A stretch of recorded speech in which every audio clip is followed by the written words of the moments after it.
Hello everyone, welcome back to my channel. My name is Ashley Sky. Today I have a video on tips for traveling to Italy. If you haven't seen my Italian vlog, click up in the corner. I'll put a card up so you can get caught up on my travel vlogs. You can also find the video easily on my channel. So without further ado, let's get started.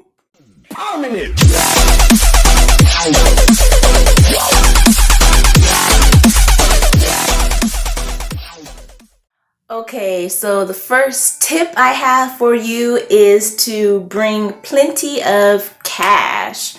I know cards can be used there. I used my card a bit while I was in Italy. However, I do think cash would have been a lot better because on some of the transactions, the card went through perfectly fine, and on other ones it didn't.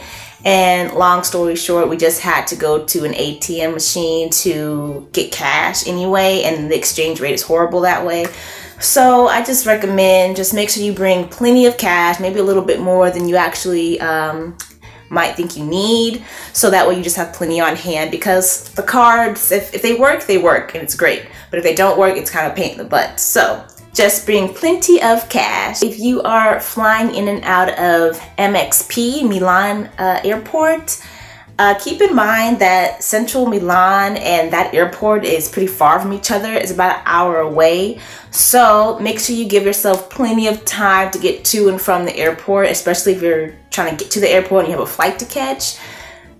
Tack on like about 2 extra hours just in case, because the bus ride is long. Speaking of transit and ground transportation, keep in mind that the little newspaper stands that can often be found inside of the station, they also sell the train ticket passes.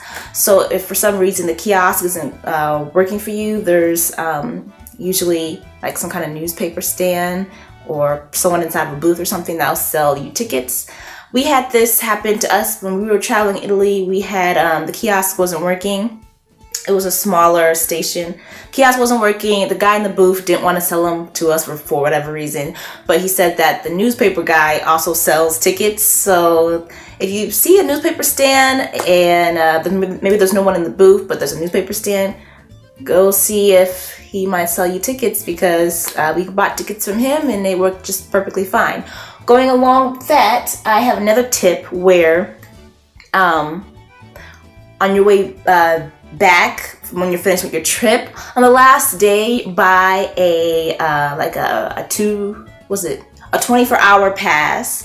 The 24-hour pass starts the 24 hours when you first validate the card or the ticket, and depending on your flight schedule and when you start your day, you might be able to use that same ticket for 2 of your days. So for example, when we, on our last day of Italy trip, we had a 24-hour pass, but we didn't validate it till like 4 p.m. or maybe even after that, that day. And so it starts 24 hours from that 4 p.m. So we had till 4 p.m. the next day before the pass expired. And our flight the next day was early, so we scanned our ticket in 4 p.m. and we were able to use it again at like, I think it was like 5 a.m. when we went to go catch our flight. So we used that same pass for 2 days. So depending on how your schedule's working, you might be able to squeeze in two trips on the train with just one pass. I hope that makes sense. The 3-day pass is no longer available. I know before I went to Italy myself, I looked at some people's YouTube videos about Italy, about the ground transportation, and they said that there was a 3-day pass, but this is out of date because they no longer have 3-day passes. I think it's only a 1-day, like a 2-day, and something else. But yeah, keep in mind that it's no more 3-day passes. My next tip is to ignore solicitors / scammers. They are very prevalent in the top touristy places like the Duomo and the Galleria and places like that. So my tip is just ignore them completely. Don't make eye contact. Don't say no thank you. Just ignore them completely, but act like they didn't even say anything to you.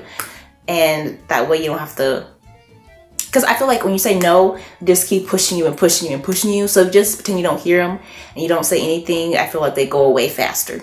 The next tip is to see the hot spots of Milan and then go ahead and move on. I don't think Milan is a place that you need to spend like 2 weeks at, because there's only a certain amount of attractions, and I don't feel like you need like days and days and days to go see them. So I suggest maybe spend a day or two in Milan and then just maybe make it even a day trip and go ahead and move on with your trip, because just see the Duomo, see the Galleria, maybe see the castle and maybe the Last Supper painting, and then that's it. You don't really need to spend like 2 weeks here.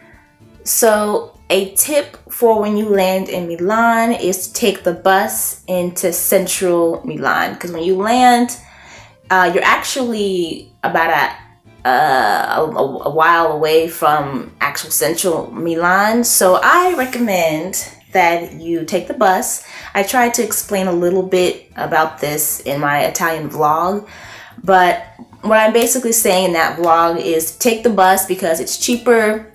It may take a little longer, but you know, when you save money, who really cares if it takes a little bit longer? So yeah, take the bus into Central Station, and then Central Station you can go with whatever mode of transportation you like. But if you want to save a little bit of money, take the bus into Central Milan.